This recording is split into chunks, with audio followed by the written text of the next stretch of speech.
నమస్కారం. ప్రేక్షకులందరికీ శుభోదయం. ఈనాటి నుంచి దసరా శరన్నవరాత్రులు ప్రారంభమవుతున్న శుభతరుణంలో దసరా శరన్నవరాత్రుల్లో మొట్టమొదటి రోజు సందర్భంగా సౌమ్య రూపంలో బాలా త్రిపుర సుందరీదేవి అలంకారంలో, శాక్తేయ రూపంలో శైలపుత్రి అలంకారంలో ఉన్న అమ్మవారి వైభవం ఏంటో, అమ్మవారి అనుగ్రహం కలగటానికి ఎలాంటి ప్రత్యేకమైన నైవేద్యాలు సమర్పించాలో, జపించుకోవాల్సిన మంత్రాలేంటో దేవీ శుభయోగం అనే శీర్షికన పరిశీలిద్దాం. ఈరోజు శరన్నవరాత్రుల్లో మొట్టమొదటి రోజు అమ్మవారు సౌమ్య రూపంలో బాలా త్రిపుర సుందరీదేవి అలంకారంలో భక్తులందరికీ దర్శనమిస్తుంది.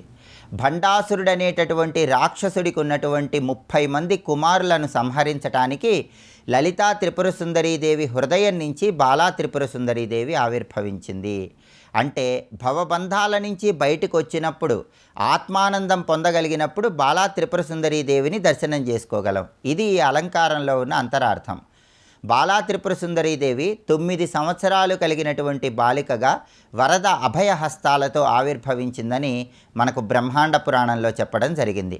బాలా త్రిపుర సుందరీదేవి సంపూర్ణమైన అనుగ్రహం కలగాలంటే ఈ శరన్నవరాత్రుల్లో కుమారీ పూజ అనే పేరుతో ప్రత్యేకమైనటువంటి పూజను నిర్వహించాలి. 2 నుంచి 10 సంవత్సరాల వయసు మధ్యలో ఉన్నటువంటి బాలికను గృహానికి పిలిచి, ఆ బాలిక కాళ్లకు పసుపు రాసి, పరిమళ ద్రవ్యాలు రాసి, ఆ బాలిక పాదాలకు పుష్పాలతో పూజ చేసి, వస్త్రాలు బహూకరించి, హారతి ఇచ్చి, ఆ తర్వాత భోజనం పెట్టాలి. దీన్ని కుమారీ పూజ అనే పేరుతో పిలుస్తారు. 2 సంవత్సరాలు ఉన్నటువంటి బాలికను కుమారి అనే పేరుతో పిలుస్తారు. కుమారిని పూజించినట్లయితే దుఃఖాలు, దారిద్ర్య బాధలు అన్నీ కూడా తొలగిపోతాయి. శత్రు బాధల నుంచి బయటపడవచ్చు. 3 సంవత్సరాల బాలికను త్రిమూర్తి అనే పేరుతో పిలుస్తారు. త్రిమూర్తిని పూజించినట్లయితే ధనధాన్య పుత్ర పౌత్రాభివృద్ధి ఏర్పడుతుంది. 4 సంవత్సరాల బాలికను కళ్యాణి అనే పేరుతో పిలుస్తారు. కళ్యాణిని పూజించడం ద్వారా విద్యాపరంగా మంచి పురోభివృద్ధి ఏర్పడుతుంది. 5 సంవత్సరాల బాలికను రోహిణి అనే పేరుతో పిలుస్తారు. రోహిణిని పూజించినట్లయితే అనారోగ్య సమస్యలన్నీ తొలగిపోతాయి. 6 సంవత్సరాల బాలికను కాళిక అనే పేరుతో పిలుస్తారు. కాళికను పూజించినట్లయితే అంతఃశత్రు బాధలన్నీ తొలగిపోతాయి. అదేవిధంగా 7 సంవత్సరాల బాలికను చండిక అనే పేరుతో పిలుస్తారు. చండికను పూజించడం ద్వారా ఉద్యోగపరంగా ప్రమోషన్లు తొందరగా వస్తాయి. రాజయోగాన్ని సిద్ధింపజేసుకోవచ్చు. 8 సంవత్సరాల బాలికను శాంభవి అనే పేరుతో పిలుస్తారు. శాంభవిని పూజించినట్లయితే పనిచేసే చోట అధికారుల వల్ల విశేషమైన ప్రయోజనాలు చేకూరుతాయి. 9 సంవత్సరాల బాలికను దుర్గా అనే పేరుతో పిలుస్తారు. దుర్గను పూజించినట్లయితే దుర్గమమైన కష్టాలన్నీ తొలగింపజేసుకోవచ్చు. 10 సంవత్సరాల బాలికను సుభద్ర అనే పేరుతో పిలుస్తారు. సుభద్రను పూజించడం ద్వారా మనోభీష్టాలన్నీ సులభంగా నెరవేర్చుకోవచ్చు. ఇలా దేవీ నవరాత్రుల్లో కుమారీ పూజ అనే పేరుతో ఈ పూజ నిర్వహించినట్లయితే బాలా త్రిపుర సుందరీదేవి సంపూర్ణమైన అనుగ్రహం కలుగుతుంది. ఈరోజు బాలా త్రిపుర సుందరి అమ్మవారి అనుగ్రహం కలగాలంటే భండపుత్ర వధోద్యుక్త బాలా విక్రమ నందిత అనే మంత్రాన్ని దీపారాధన చేశాక వీలైనన్ని సార్లు పఠించాలి. బాలా త్రిపుర సుందరి అమ్మవారికి బెల్లం పొంగలి నివేదన చేయాలి. అదేవిధంగా శాక్తేయ రూపంలో ఈరోజు జగన్మాత శైలపుత్రి అలంకారంలో భక్తులందరికీ దర్శనమిస్తుంది. ఈ శైలపుత్రి అలంకారంలో ఉన్న అమ్మవారి అనుగ్రహం కలగాలంటే వందే వాంఛిత లాభాయ చంద్రార్ధకృత శేఖరాం వృషారూఢాం శూలధరాం శైలపుత్రీం యశస్వినీం అనే శ్లోకాన్ని చదువుకోవాలి. అంతేకాకుండా శైలపుత్రి అలంకారంలో అమ్మవారు వృషభ వాహనం మీద కూర్చొని ఉంటుంది. అలాగే చేతిలో త్రిశూలాన్ని ధరించి భక్తులకు దర్శనమిస్తుంది. శైలపుత్రి అనుగ్రహం కలగాలంటే కట్టె పొంగలి అమ్మవారికి నైవేద్యంగా సమర్పించాలి. ఇలా అమ్మవారిని పూజించినట్లయితే అమ్మవారి అనుగ్రహం వల్ల సకల శుభాలను సిద్ధింపజేసుకోవచ్చు. రేపటి దేవీ శుభయోగం శీర్షికన సౌమ్య రూపంలో గాయత్రీదేవి అలంకారంలో, శాక్తేయ రూపంలో బ్రహ్మచారిణి అలంకారంలో ఉన్నటువంటి అమ్మవారి అనుగ్రహం కోసం పాటించాల్సిన ముఖ్యమైన విధి విధానాలు ఏంటో పరిశీలిద్దాం. నమస్కారం.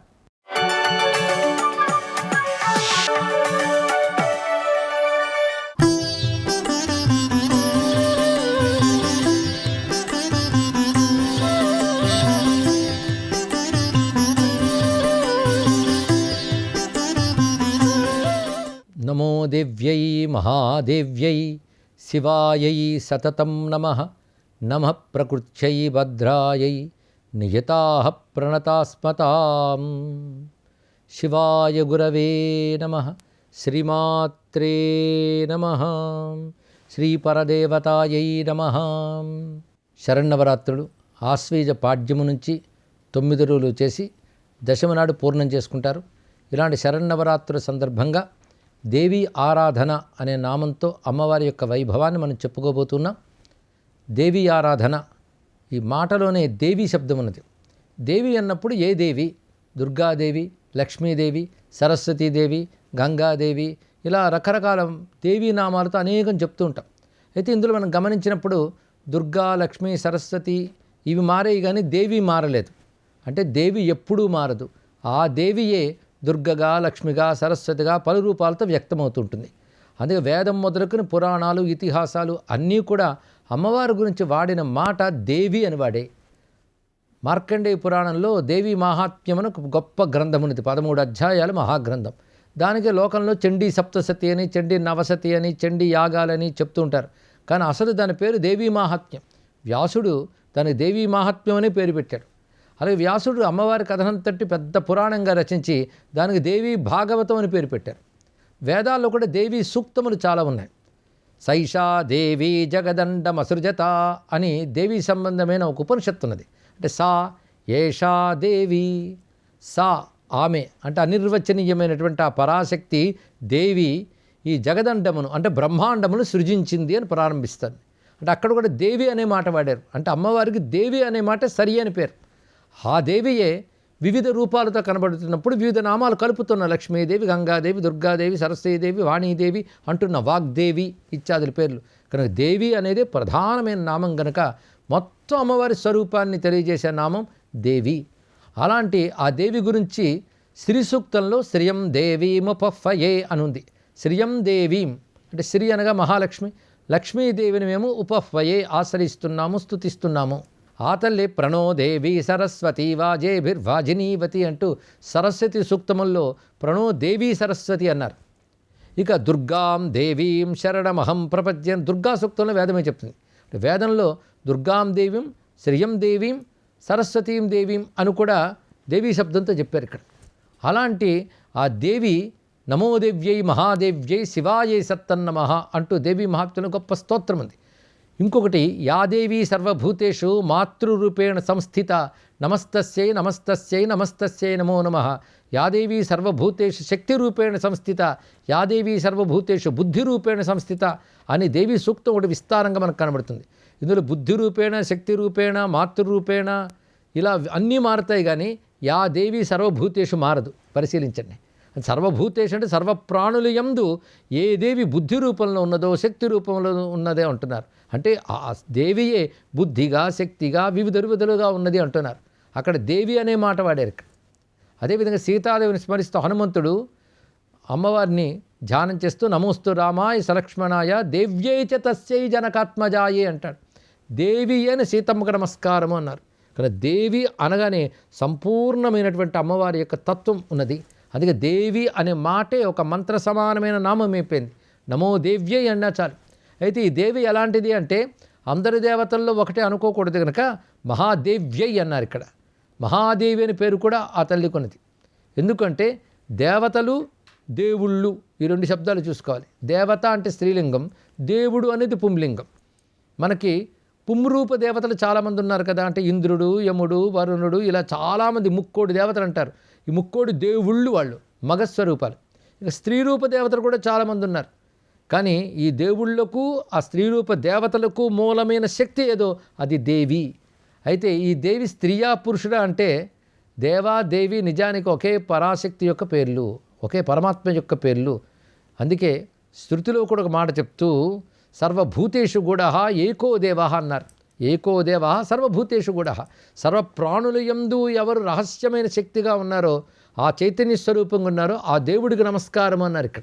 అంటే పాలలో వెన్న ఎలా కనబడకుండా ఉంటుందో కనిపిస్తున్న సర్వ ప్రాణుల్లో ప్రపంచంలో కూడా ఆ పరమేశ్వరుడు అలా వ్యాపించున్నాడు.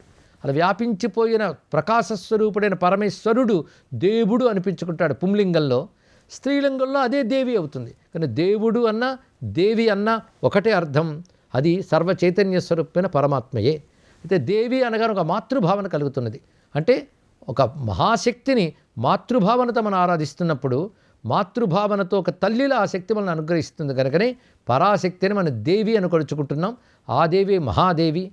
ఆ దేవిని మించి మరొక దేవి లేరు కనుక పరదేవత అనే మాటకున్నది. పరదేవత అంటే సర్వోత్కృష్టమైన దేవత అని అర్థము. దేవతలకు కూడా తాను నియామకురాలై ఉంటూ తనకెవరూ నియామకులు లేరు గనక ఆ తల్లిని పరదేవత అంటారు ఇక్కడ.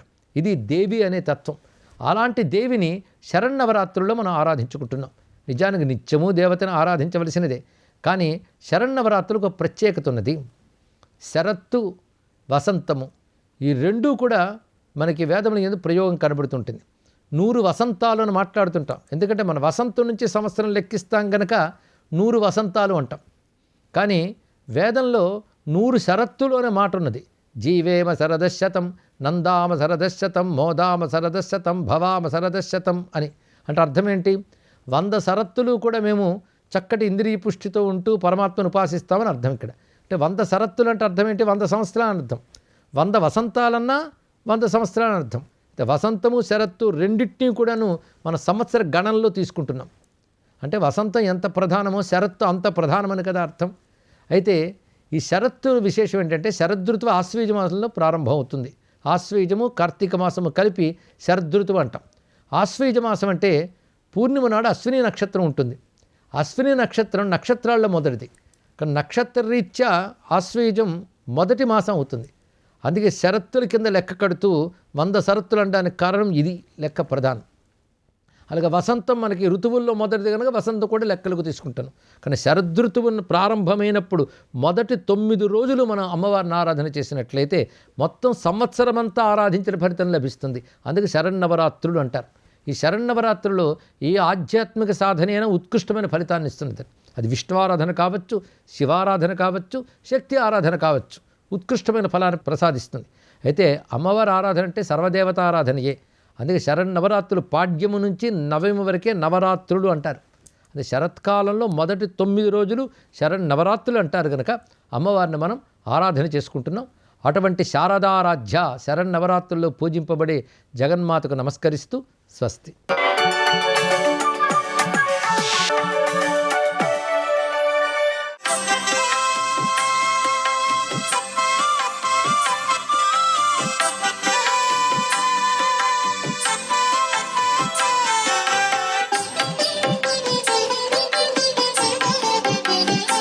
యా దేవీం సర్వభూతేషు శక్తిరూపేణ సంస్థిత.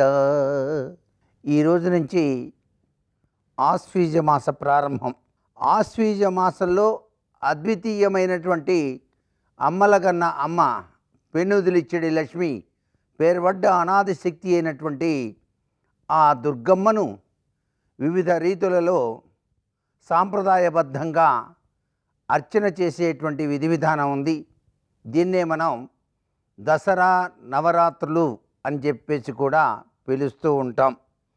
ఆశ్వీజ శుద్ధ పాడ్యమి నుంచి విజయదశమి వరకు కూడాను నిర్వహించేటువంటి నవరాత్రి వేడుకల్లో పెక్కు అమ్మవారి దేవాలయాల్లో అత్యంత వైభవోపేతంగా చండీ యాగాలతో పాటుగా నిత్యము కూడాను లలితా సహస్రనామావళితో కుంకుమార్చనలు మొదలైనటువంటివి ఆచరించడంతో పాటు సువాసినర్చిత ప్రీతా తల్లి ఆ జగన్మాత కాబట్టి సువాసుల యొక్క పూజాది కార్యక్రమాలు కూడాను నిర్వహించేటువంటి సాంప్రదాయ లక్షణం మనకు ప్రతి దేవాలయాల వద్ద కనిపిస్తూనే ఉన్నది.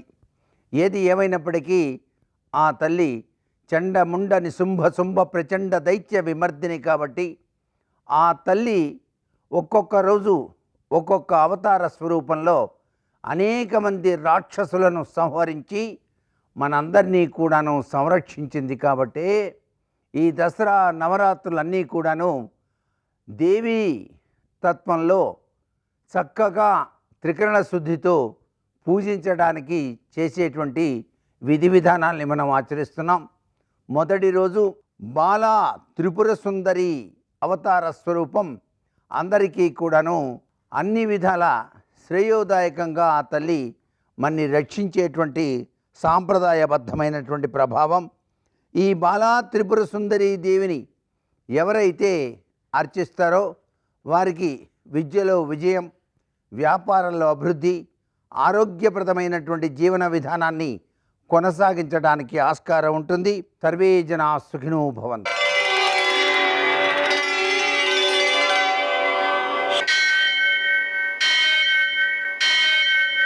సహస్రశీరుషం దేవం విశ్వాక్షం విశ్వశంభువం విశ్వం నారాయణం దేవమక్షరం పరమం పదం విశ్వతః పరమాం నిత్యం విశ్వం నారాయణగుం హరిం విశ్వమేవేదం పురుషస్తద్విశ్వముపజీవతి పదిం విశ్వస్యాత్మేశ్వరం శాశ్వతం శివమచ్యుతం నారాయణం మహాజ్ఞేయం విశ్వాత్మానం పరాయణం.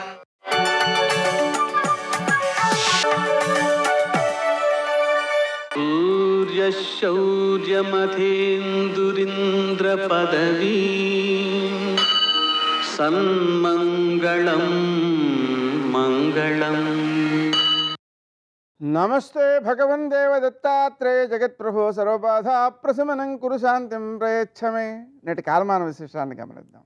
స్వస్తి శ్రీ చాంద్రమాన క్రోధినామ సంవత్సరం, దక్షిణాయనం, శరదృతువు, ఆశ్వయుజమాసం, శుక్లపక్షం, గురువారం. సూర్యోదయం 6 గంటల 10 నిమిషాలకు, సూర్యాస్తమయం 6 గంటలకి. తిథి పాడ్యమి రాత్రి 2 గంటల 57 నిమిషాల వరకు. నక్షత్రం హస్త మధ్యాహ్నం 3 గంటల 31 నిమిషాల వరకు. వర్జం రాత్రి 12 గంటల 33 నిమిషాల నుంచి 2 గంటల 21 నిమిషాల వరకు. దుర్ముహూర్తం ఉదయం 10 గంటల 7 నిమిషాల నుంచి 10 గంటల 54 నిమిషాల వరకు. మరల మధ్యాహ్నం 2 గంటల 51 నిమిషాల నుంచి 3 గంటల 38 నిమిషాల వరకు. అమృతకాలం ఉదయం 8 గంటల 44 నిమిషాల నుంచి 10 గంటల 32 నిమిషాల వరకు. రాహుకాలం గురువారం కాబట్టి మధ్యాహ్నం 1:30 నుంచి 3 గంటల వరకు. అష్టకవర్గ రీత్యా శుభప్రదమైన సమయం ఉదయం 7 గంటలకి. నేటి విశేషం శరన్నవరాత్ర ప్రారంభం. అలాగనే దౌహితృకర్తృక మహాలయం అంటే మగపిల్లలు లేని వాళ్లకు, ఆడపిల్ల మాత్రమే ఉన్న వాళ్ళకి, ఆడపిల్ల యొక్క కుమారుడు తన తండ్రి ఉన్నా సరే తాతగారికి పితృక్రియలు మొదలైనవి చేయడానికి అర్హుడవుతాడు. ఆ అర్హత కలిగినటువంటి వాడై తండ్రి నాడని చేయడం మానక్కర్లేదు, తాతగారికి చేయాలి, అతని కర్తవ్యం అన్నమాట. అతను తాతగారు పోయి సంవత్సరం తరువాత వచ్చేటువంటి మహాలయాల్లో మహాలయ పక్షంలో పితృశ్రార్థం కూడా చెయ్యాలి. అక్కడ పితృశ్రార్థం అంటే తాతగారి శ్రార్థం అనే అర్థం. అది ఎప్పుడు చేయాలి? మహాలయం అంటే ఈ 15 రోజుల్లో చేయకూడదు, ఈరోజు చేయాలి. అంటే అర్థం ఏంటి? మహాలయ పక్షం అమావాస్యతో పూర్తయిపోయినా సరే తరువాత రోజు దసరాల్లో మొదటి రోజు చెయ్యాలి. ఆ విధంగా చేయడం వల్ల ఉత్తమ సంతానం కలుగుతుంది, పితృదేవతల యొక్క అనుగ్రహం కలుగుతుంది. అలాగని ఈరోజు మరో విశేషం, శరన్నరాత్రులు ప్రారంభం కాబట్టి ఆ ప్రారంభాన్ని మనం అమృత సమయంలో చేయడం చాలా బాగుంటుంది. దానికి ఉదయం 9 గంటల సమయం అత్యుత్తమంగా ఉంటుంది.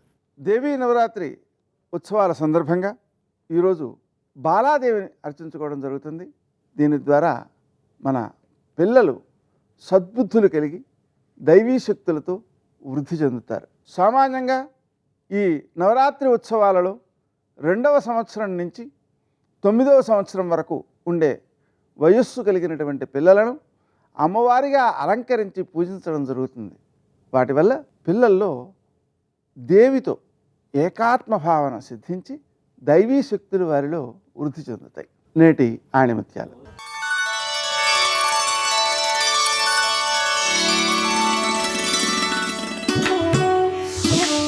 జీవితంలో ఒదిగి ఉండగలిగిన వారే త్వరగా ఎదుగుతారు.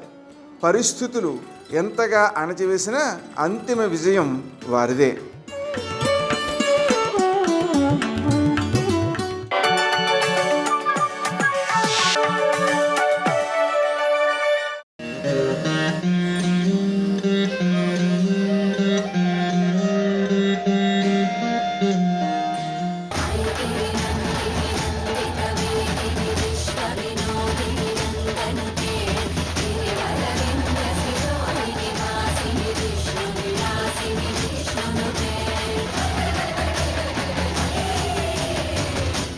వందే వాంఛితార్థ ఫలప్రదం శ్రీ బాలా త్రిపుర సుందరీం మనస్సు, బుద్ధి, వాక్కు ఎవరి ఆధీనంలో ఉంటాయో ఆ మాతృశక్తి బాలా త్రిపురసుందరి అని వేదం వివరించింది.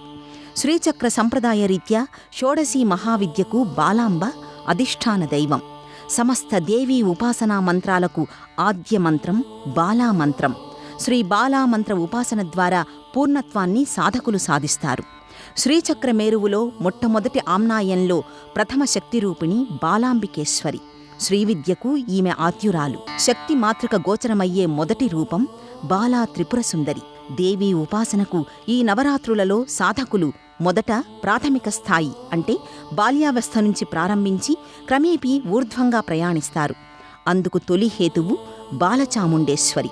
ఇందుకు తగిన రీతిలో బాలాంబిక ఎలాంటి ఆయుధాలు చేతిలో లేకుండా కేవలం అభయ వరద హస్తముద్రలతో బాలికగా మనకు గోచరమవుతుంది. దేవీ ఉపాసనా పరంపరకు ఆలంబన బాలా త్రిపురమాతయే. అఖిలాండకోటి బ్రహ్మాండ నాయకి నానావిధ రూపాలలో అభివ్యక్తమయ్యింది. ఒక్కో రూపంలో ఒక్కో కార్యాన్ని సాధించి విజయేశ్వరిగా అవతరించింది. అయితే ఆ అన్ని రూపాలకు మూలశక్తి బాలా త్రిపురసుందరీదేవి. బాలా త్రిపురసుందరి లలిత శక్తియుక్తులతో 9 సంవత్సరాల కన్యగా ఆవిష్కారమయ్యింది. భండాసురుడు అనే రాక్షసుణ్ణి, ఆ రాక్షస అనుచరగణాన్ని వధించడానికి బాలా త్రిపురసుందరి ఆవిర్భావమయ్యింది. భండపుత్ర వధోద్యుక్త బాలా విక్రమనందిత అంటూ లలితా సహస్రనామ స్తోత్రం బాలా త్రిపురను అభివర్ణించింది. లలిత త్రిశతి పారాయణం చేయగలిగితే కార్యసిద్ధి, లలిత సహస్రనామ పారాయణం చేస్తే కుటుంబ శాంతి ఏర్పడుతాయి. ఓం ఐం హ్రీం శ్రీం బాలా త్రిపురసుందర్యై నమః అనే మంత్రాన్ని కనీసం 108 సార్లు పఠించి అమ్మవారిని తెలుపు పసుపు రంగు పుష్పాలతో పూజించాలి. ఆవు పాలు, తేనె కలిపి బాలాంబికకు నివేదన చెయ్యాలి. పాయసాన్ని, పెసరగారెల్ని కూడా బాలాంబికకు నివేదన చేయవచ్చు. విద్యార్థులు అమ్మవారి స్వరూపాన్ని దర్శించి చామంతి పూలతో బాలాయై నమః అనే మంత్రాన్ని చదువుతూ ఆరాధించాలి. పిల్లల జ్ఞాపకశక్తి పెంపొందడానికి బాలాంబిక అనుగ్రహం కోసం తల్లిదండ్రులు బెల్లం పొంగలిని నివేదన చేసి దానిని పిల్లల చేత ప్రసాదంగా తినిపించాలి. ఉద్యోగ ప్రాప్తి కోసం అమ్మవారి ఆలయంలో 7 ఒత్తులతో దీపారాధన చెయ్యాలి. ఆర్థిక ఇబ్బందులు దూరం కావడానికి రాగి ప్రమిదలో ఆముదంతో దీపారాధన చేసి ఇంటికి పడమర దిక్కుగా ఉంచాలి. ఈ తరహా ప్రక్రియల్ని బాలా త్రిపురసుందరీదేవి అలంకార ఉత్సవం సందర్భంగా పాటించినట్లయితే శుభ ఫలితాలను అందుకోవచ్చు. శరన్నవరాత్రుల్లో ఏ చిన్న ఆధ్యాత్మిక కార్యక్రమాన్ని చేపట్టినా సరే అది సఫలమై ఎన్నో రెట్ల ఫలితాన్ని అనుగ్రహిస్తుందని దేవీ భాగవతం పేర్కొంది.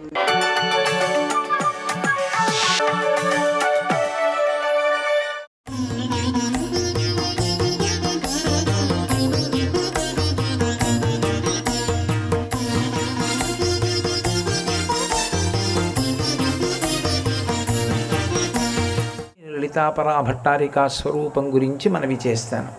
సువాసిని స్వరూపమునకుండేటటువంటి ప్రధానమైన లక్షణమేమి అని ఒక ప్రశ్న. సువాసిని అంటే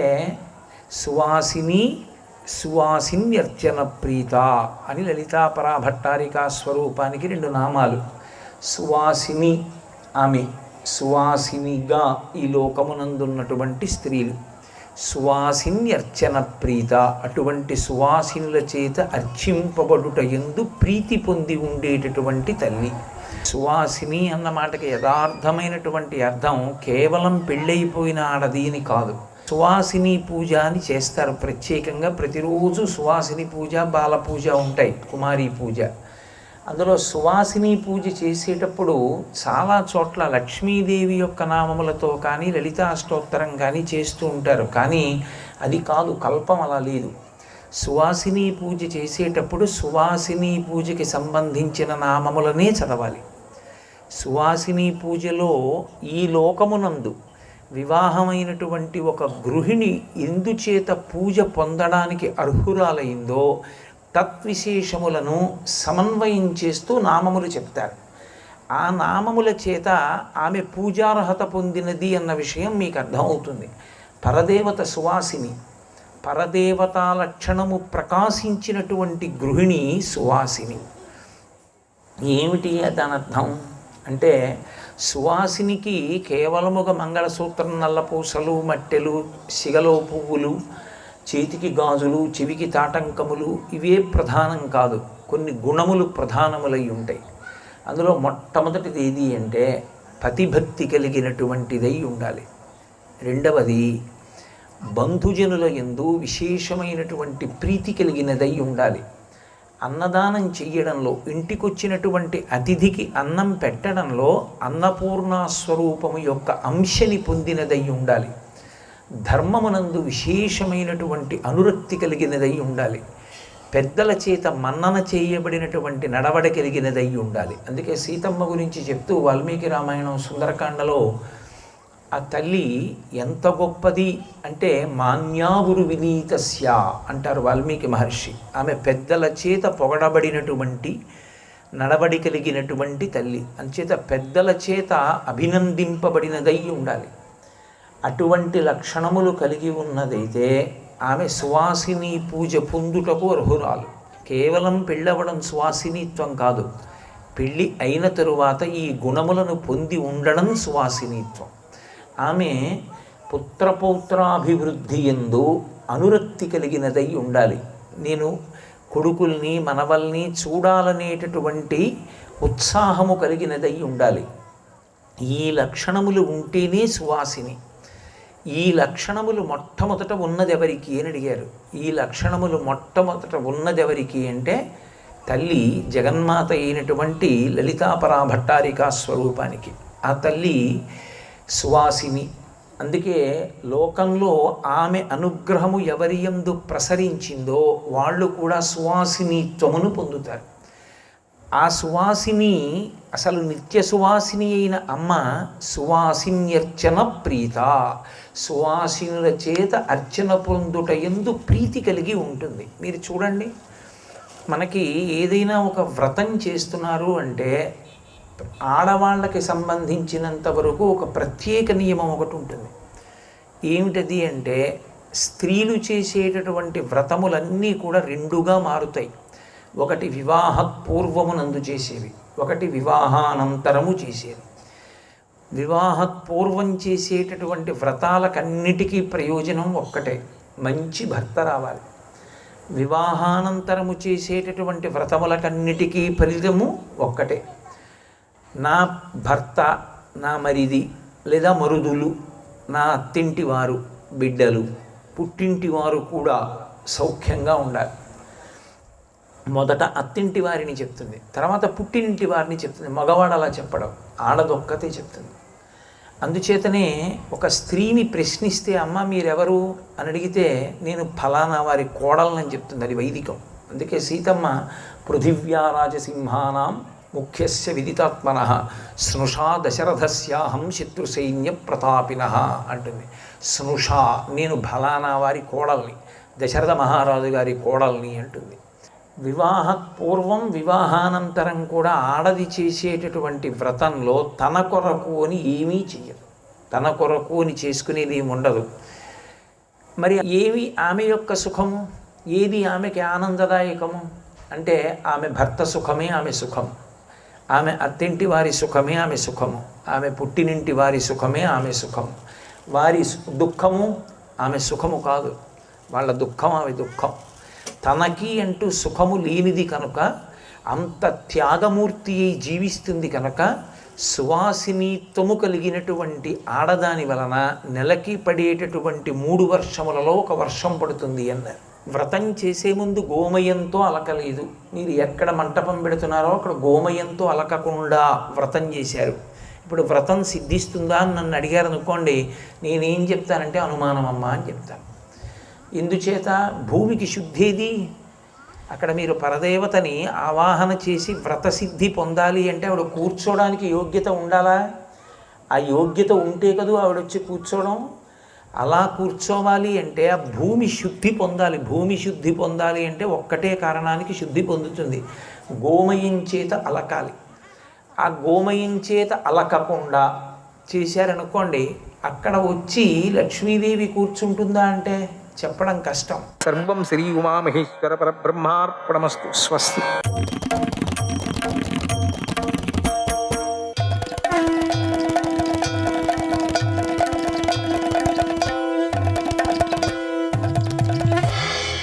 శ్రీమాత్రే నమః. కాత్యాయని మహామాయే భవానీ భువనేశ్వరి సంసారసాగరే మగ్నం మాముద్ధర కృపామయే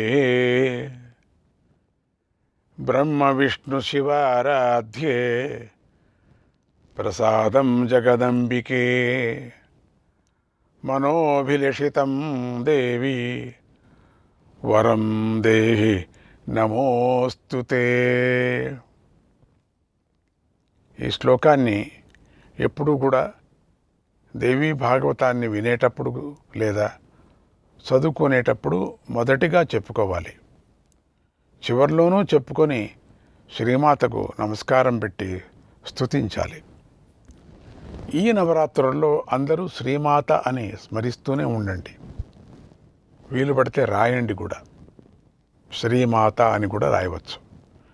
ఎందుకంటే శ్రీమాతను స్మరించటం వల్ల ధనం లభిస్తుంది, స్థలం లభిస్తుంది, భూలాభం కలుగుతుంది, సంపదలు కలుగుతాయి, విజయం దక్కుతుంది, శాంతి లభిస్తుంది, జ్ఞానం లభిస్తుంది, విద్య లభిస్తుంది. అంతటి శ్రీమాతకు సంబంధించిన ఈ దేవీ భాగవత పురాణాన్ని వినటానికి, చదవటానికి కొన్ని నియమాలున్నాయి. వాటిని స్కాంద పురాణంలోని మానసఖండం చెప్పింది. కనుక ఆ నియమాలను మనం తెలుసుకొని ఎంతో భక్తితో శ్రద్ధలతో ఆచరిస్తే అమ్మవారి అనుగ్రహం కలుగుతుంది. వినేవారికి కోరిక ఉంటే తిథి, వారము, మంచి ముహూర్తం చూసుకొని పారాయణం చేయాలి. అలా చేస్తే వారి కోరికలు తీరుతాయి. కోరికలు లేకపోతే నవరాత్రుల్లో 4 రోజులు చేసుకోవచ్చు. అకస్మాత్తు 4 రోజులు చేసుకుంటే చాలు. మంచి ముహూర్తం చూసుకొని మిగతా నెలలోనూ చేసుకోవచ్చు కూడా. అమ్మ చరిత్రను వినటం అనేది నవాహ యజ్ఞం 9 రోజులు శ్రవణం చేయాలి. ఈ 9 రోజుల్లో అందరూ దేవీ భక్తులై ఉండాలి. దానం చేసే బుద్ధిని కలిగి ఉండాలి. సేవ చేయటంలో ఆసక్తి కలిగి ఉండాలి. చుట్టుప్రక్కల గ్రామాలకు వెళ్ళి అక్కడ కూడా గ్రామాలకు వెళ్ళి అయ్యా దేవీ భాగవత ప్రవచనం జరుగుతోంది కనుక వినటానికి రండి, అమ్మవారిని పూజించండి, దేవీ భాగవతాన్ని అందరూ వినవచ్చు, ఇదొక అమృతం వంటిది. కోరికలు కలవారు వినవచ్చు, కోరికలు లేనివారు కూడా వినవచ్చు అని చెప్తూ ఉండాల. 9 రోజులు అమ్మవారికి సంబంధించిన ఆయా సేవల్లో పాల్గొంటూ ప్రవచనం వినటానికి రండి, వీలు లేని వారు మధ్యలో వచ్చి వినవచ్చు అని చెప్పి అందరినీ కుంకుమ పెట్టి ఫలమిచ్చి పిలవాలి అని చెప్పారు. ఇక దేవీ భాగవత ప్రవచనం జరిగే చోట చక్కని వేదిక కట్టి చక్కని అలంకారం చేయాలి. ప్రవచనం చెప్పే వారికి మంచి ఆసనం ఏర్పాటు చేయాలి. ఆయన తూర్పు ముఖంగా కానీ లేక ఉత్తర ముఖంగా కానీ కూర్చొని ప్రవచనం చెప్పాలి. ఆడవారు వేరుగా ఒక ప్రక్క కూర్చోవాలి, మగవారు వేరుగా ఒక పక్క కూర్చోవాలి. ప్రవచనం చేసేవారు దేవీ ఉపాసకులై ఉండాలి. అమ్మవారి కథను వినటానికి ముందు రోజే మగవారు వపనం చేయించుకోవాలి. తర్వాత పురాణం వినటానికి దీక్ష తీసుకోవాలి. స్నానం చేసి నిత్యకర్మలు, పూజలు చేసుకోవాలి. ఈ 9 రోజులు జాగ్రత్తగా ఉండాలి. ఎక్కువగా అమ్మ కథను వినటం మీదే శ్రద్ధ పెట్టాలి. మొదటిగా గణపతిని కీర్తించాలి, పూజించాలి. తర్వాత జగదమ్మను పూజించాలి. తర్వాత గ్రంథాన్ని పూజించాలి. వినటం లేదా చదవటం ప్రారంభించాలి. ప్రారంభంలోనూ చివరిలోనూ మాత్రం మనం ముందుగా చెప్పుకున్న కాత్యాయని మహామాయే ఈ శ్లోకాన్ని చెప్పుకోవాలి. తర్వాత ప్రవచనం చెప్పేవారు వ్యాసుడు కాబట్టి ఆయనకు నమస్కారం పెట్టాలి. సర్వశాస్త్రేతి సర్వశాస్త్రేతిహాసజ్ఞ వ్యాసరూపనమోస్తు తే. సర్వశాస్త్రేతిహాసజ్ఞ వ్యాసరూపనమోస్తు తే. కథా చంద్రోదయేనాంతః తమస్తోభం నిరాకురు. సర్వశాస్త్రాలు ఇతిహాసాలు తెలిసినవాడా వ్యాసరూప, కథ అనే చంద్రుణ్ణి ఉదయింపజేసి మా అంతరంగాల్లో ఉన్న చీకటిని తొలగించు అని ప్రార్థిస్తూ నమస్కారం పెట్టాలి. ఇలా 9 రోజులు నియమంగా చేయాలి.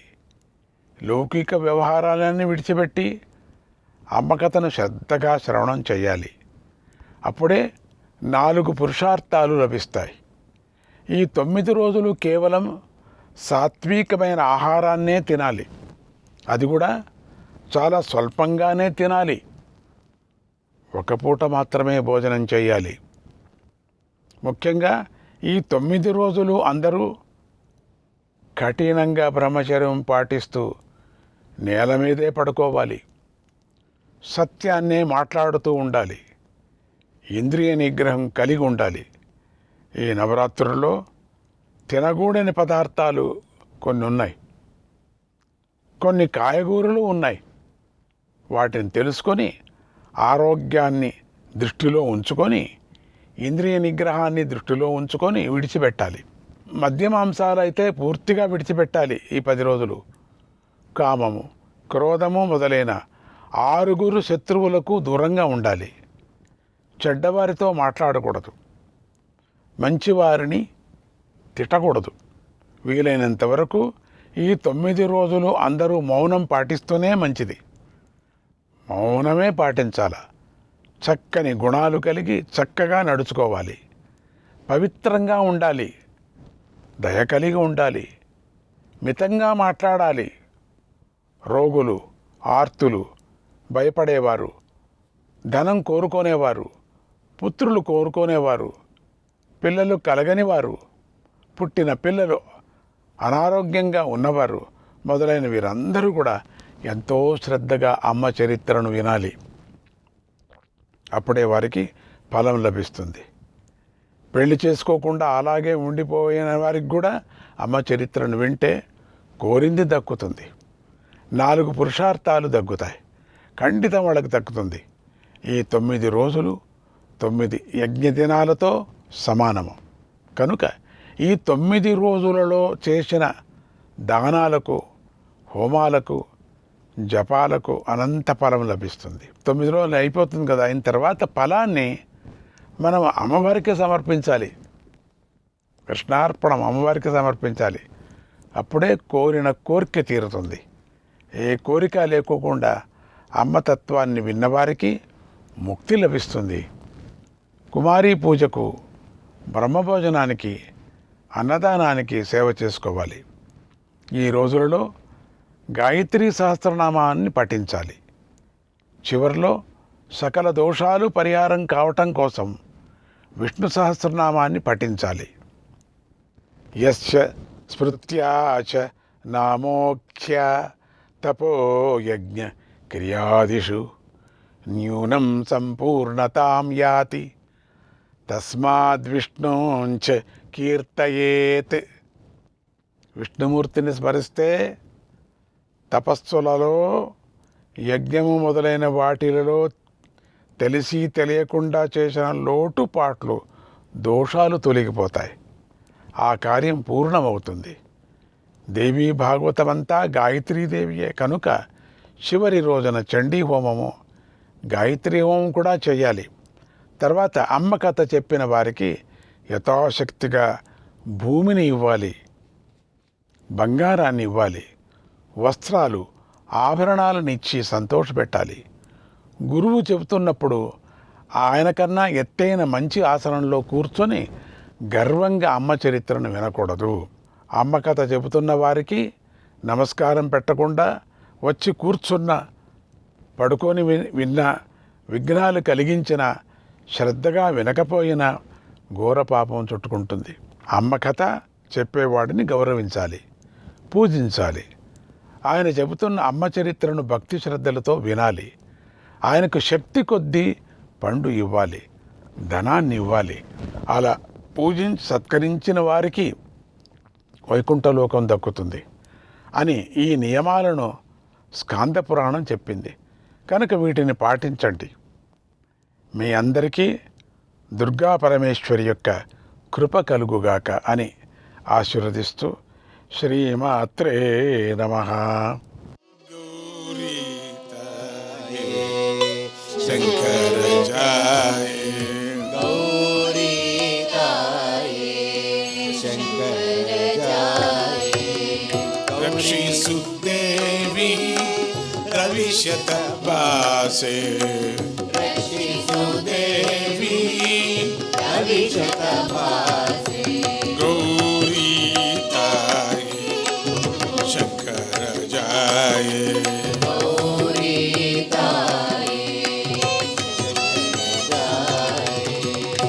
रक्षिसु देवी रविशतवासी रक्षिसु देवी रविशतवासी गौरी ताये शंकर जाये गौरी ताये शंकर जाये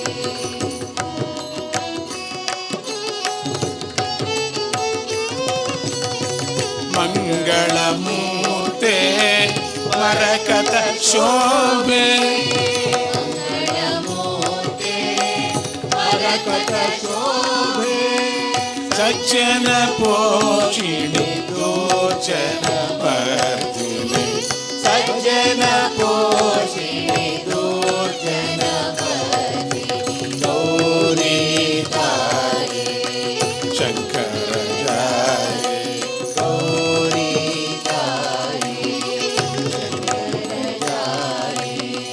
रक्षिसु देवी रविशतवासी रक्षिसु देवी रविशतवासी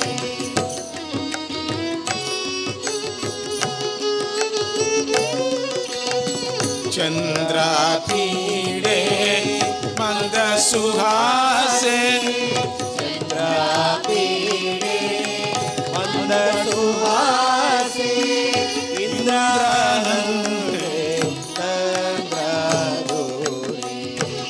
इंद्रानंदे तंद्रादूरी गौरी ताये शंकर जाये गौरी ताये शंकर जाये रक्षिसु देवी रविशतवासी रक्षिसु देवी रविशतवासी